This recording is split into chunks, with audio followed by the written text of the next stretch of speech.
गांधी की सबसे बड़ी समस्याओं में से एक अम्बेडकर भी थे। अंग्रेज तो थे ही थे, उनसे बड़ी समस्या ये है कि यार अंग्रेजों को भेजो ना, समाज क्यों बदल रहे हो।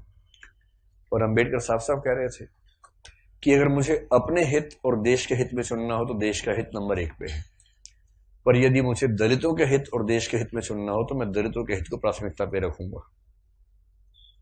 क्योंकि अगर अंग्रेज चले गए ऐसे ही तो यहां के सवर्ण हमें छोड़ेंगे नहीं, और दलितों की पराधीनता अंग्रेजों के आने से पहले ज्यादा थी, अंग्रेजों की उपस्थिति के समय कम पराधीनता थी।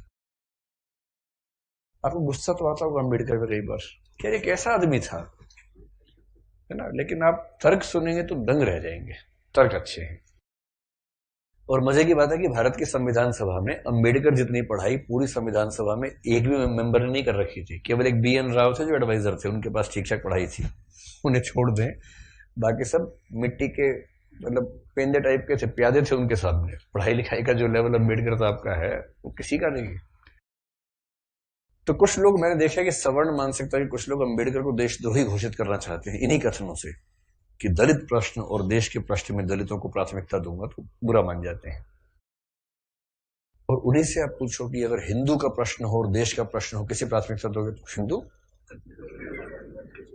हिंदुस्तान है, मगर समझते हो तो हिंदुस्तान है बोलते हैं, हिंदुस्तान है। मुसलमान तो आए हैं, जा भी सकते हैं, लेकिन हिंदुस्तान है। तो अंबेडकर उस समय पावरफुल हो चुके थे, और अंबेडकर को मैं तो बड़ा सलाम करता हूं इस सेंस में। आमतौर पर वंचित वर्ग में जब कोई पढ़ लिख लेता है ना, अपने वर्ग से कन्नी काट लेता है।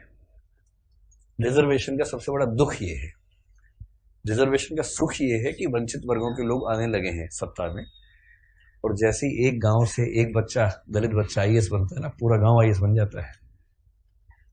आरक्षण के वित्तीय लाभ केवल उस व्यक्ति को मिलते हैं जिसको आरक्षण मिला है, पर सामाजिक राजनीतिक लाभ पूरे गांव, पूरे कुनबे, पूरे कस्बे, पूरे शहर को मिलते हैं। कि हमारे गांव का चंदू IAS बना है, और चंदू वर्ग में मान लीजिए SC या ST में आता है, उस दलित जाति के उस गांव के और आसपास के 100 गांव के सब व्यक्तियों के पास कॉन्फिडेंस आ जाता है। कुछ बिगड़ा, चंदू को फोन लगा दिया, चंदू, चंदू बिटवा देखिए जरा। अब पुलिस वाले ने रोका, लाइसेंस के लिए, रुको रुको बात करवाते हैं, ऐसे करके कह रहे किसको फोन करो, चंदू को फोन करो। छोड़ दो कोई बात नहीं, आप जाओ जाओ जाओ, आप गाड़ी कैसे भी ले जाओ, सिर के ऊपर रख के ले जाओ, कोई बात नहीं, हम कुछ नहीं बोलेंगे। कॉन्फिडेंस लेवल बढ़ जाता है। एक रिजर्वेशन का फायदा ये होता है, आर्थिक फायदा नहीं होता, रिजर्वेशन आर्थिक मामला नहीं है, वो सामाजिक राजनीतिक समतलीकरण का मामला है, उसमें उसको देखना है। और अम्बेडकर ने, आजकल क्या होता है कि जो बच्चा IAS बनता है सबसे पहले कोशिश करता है कि उसकी जाति किसी को पता ना लगे कि वो रिजर्वेशन में है। और बहुत सारे लोग SC ST या OBC से रिजर्वेशन का लाभ लेकर अगर IAS बनते हैं तो कोशिश करते हैं कि शादी जैसे सवर्ण समाज में हो, क्योंकि IAS खुद एक जाति है, उस जाति में शादी कहीं भी हो सकती है, वहां जाति प्रथा बीच में नहीं आती है। ऐसी IPS भी एक जाति है जो IAS से नीचे ही जाती है, लेकिन ठीक ठाक जाती है, वो भी अपने आप में ठीक ठाक जाती है। जैसे IAS पति IPS पत्नी, लोग कहेंगे हाँ ठीक है, IPS पति IAS पत्नी, तो लोग कहते हैं अच्छा चलो कोई बात नहीं ठीक है इस तरह से मैनेज करते हैं, क्योंकि IPS नीची जाती है, IAS थोड़ी ऊंची जाती है, और IRS और बाकी सब तो बहुत ही नीची जाती हैं, और उसमें जो ग्रुप भी हैं वो तो शूद्र टाइप के माने जाएंगे कि ये तो बहुत ही नीचे के लोग हैं। बेशक UPSC ने सफलता दी हो, पर ये तो ये नहीं चलेंगे, इनके 10 नंबर कम आए थे, इनको बाहर करो यहाँ से एक प्रकार की जाति व्यवस्था वहां भी है। तो दलित चेतना जो अम्बेडकर की वजह से, अम्बेडकर का सम्मान क्यों करना चाहिए कि वो इतना पढ़ने लिखने के बाद भी चाहते तो वो भी एक शानदार जिंदगी जी सकते थे, उनको मिल ही रही थी भाई। वो PCS ऑफिसर थे बड़ौदा में, मजाक छोड़ना है, नागपुर में शायद। और जब नागपुर में वो सिविल सेवक बनकर आए, फेलोशिप वहीं से मिली थी पढ़ने के लिए, जब वापस लौटे तो उनको PCS अधिकारी बनाया गया। तो उनको कहा कि आप यहां रहना शुरू कीजिए और काम संभाल लीजिए। अब ये अम्बेडकर के सामने सबसे बड़ी समस्या, अगर आप उनकी कभी आत्मकथा पढ़े, मैं कैसे बना, हिंदी अनुवाद उसका ये है, उसमें प्रसंग है कि नागपुर में रहना है उनको क्योंकि वो ऑफिसर हैं, उनको अपने रहने के लिए कमरा चाहिए या घर चाहिए, ढूंढ रहे हैं पूरे शहर में, कमरा ही नहीं मिल रहा। लोग पहले पूछते हैं जाति कौन सी है, वो बताते हैं कि महार जाति का हूं, तो भाई कमरा नहीं है हमारे पास, हम किसी दलित को कमरा देंगे ही नहीं अपना। ये 1920-30 के दौरान नागपुर शहर की बात है। फिर वो कह रहे कि कई कमरे खारिज होते गए।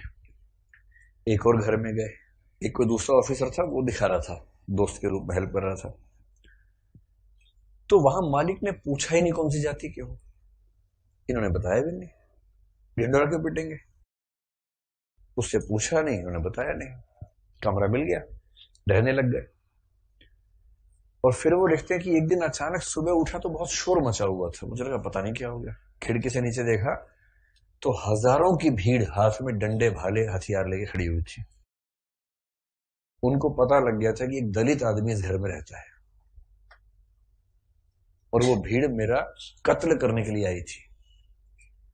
और उसके बाद कुछ दोस्तों की मदद से पता नहीं पीछे के दरवाजे से कहां से किसी तरह से उनकी जान बचा के भगाया गया उनको। इस दौर से वो गुजरे थे। ये उसी देश की बात चल रही है, सारे जहां से अच्छा हिंदुस्तान हमारा, हम बुलबुलें हैं इसकी, ये गुलसिता हमारा, उसी की बात चल रही है।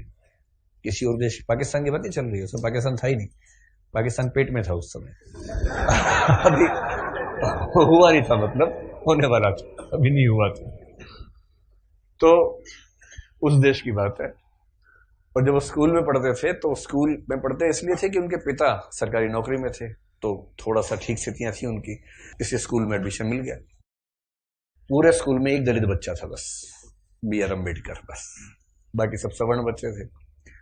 अब दलित बच्चा कैसे हैंडल करे, वो पानी पीने जाएगा, पानी को छू देगा, पानी पवित्र हो जाता है, उसमें हीलियम आ जाता है हाइड्रोजन की जगह। उसके बाद जैसे दलित बच्चा छूएगा हाइड्रोजन के गुण बदल जाएंगे उसमें। तो एक व्यवस्था थी कि भाई पानी पीने की एक जगह थी सबके लिए, एक अलग से मटका था अम्बेडकर के लिए, अलग से रखते थे दूर, उनको वही पीना है और मटके को हाथ नहीं लगाना है। अब कभी कभी क्या हुआ, कई बार ऐसा हुआ कि जो आदमी पानी की व्यवस्था करने के लिए तैनात था वो छुट्टी पे चला गया, एक दिन 2 दिन आया नहीं। अब इसको प्यास लग रही है, बाकी बच्चों के पास पानी पीने को, इसको पानी पीने को नहीं है।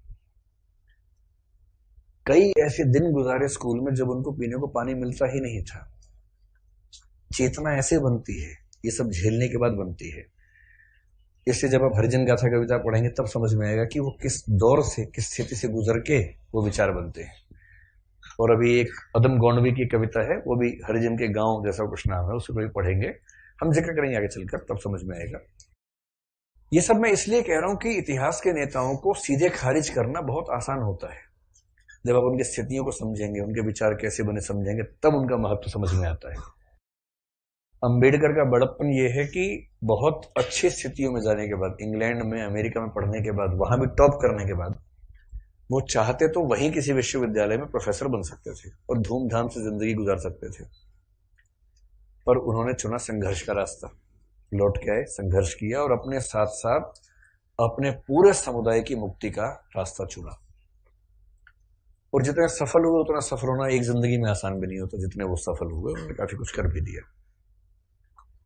अब उस अंबेडकर का तेज 1936 में फैल चुका था। महात्मा गांधी बहुत दुखी है। महात्मा गांधी घोर वर्ण व्यवस्था के समर्थक आदमी थे, इतने पक्के रूढ़िवादी थे इस मामले में। मतलब महात्मा गांधी के प्रति मेरा सम्मान उतना ही जितना अंबेडकर के प्रति है, पर इस मामले में वो बहुत ही दकियानूसी किस्म के व्यक्ति थे। अपनी एक किताब हिंदू धर्म में लिखा है उन्होंने कि वर्ण व्यवस्था उतनी ही नैसर्गिक और प्राकृतिक व्यवस्था है जितना न्यूटन का गुरुत्वाकर्षण का नियम। ये महात्मा गांधी का वाक्य है, किसी और का वाक्य नहीं है। इसलिए उनके पेट में खलबली मची हुई थी कि अंबेडकर बीच में कैसे आ गया। अंत में अम्बेडकर बोले, महात्मा जी हमने बहुत ट्राई कर लिया कि हिंदू धर्म में रह के चीजें ठीक कर लें, हो नहीं पा रही, हम हिंदू धर्म छोड़ रहे हैं। अब महात्मा गांधी परेशान। उनके लिए भारत से ज्यादा महत्वपूर्ण हिंदू धर्म है महात्मा गांधी के लिए, गीता, वो सब, उनका तो वैष्णव परंपरा, वो सब विचार ज्यादा थे। 1937 में कहते हैं कि अंबेडकर ने घोषणा कर दी कि मैं हिंदू धर्म छोड़ रहा हूं। महाराष्ट्र में अनाउंस किया एक सभा में, और उस सभा में सीधे कहा कि देखो भाई लोगों, मैं हिंदू पैदा हुआ इस पर मेरा बस नहीं था, पर मैं हिंदू के रूप में ना मरूं इस पर मेरा बस है। और मैं हिंदू के रूप में नहीं मरूंगा।